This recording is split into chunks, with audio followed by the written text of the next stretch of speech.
In this video, I'm going to show you how to loop in Adobe Express. Now to loop a video, this is super simple. You simply want to open a video. I have one of some flowers over here, as you can see.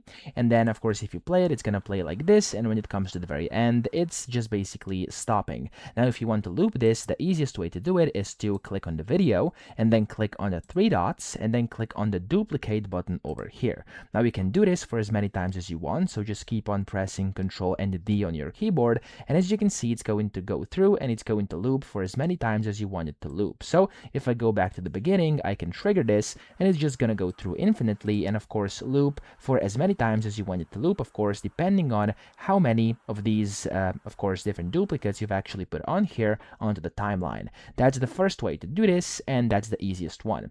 The second thing you can loop are elements or text or whatever you're using. So if I go to add content over here and I add some element on here, for example just a basic square, you'll see if I click on it, I can go to edit and then animation, and here I have the option of loop. If I click on loop, I can then just go and select whichever loop I want, and it's going to basically loop that specific object or shape, okay, just like that. Now you can also go and preview it, and it's going to basically show that it's going to be like a loop just like this, okay?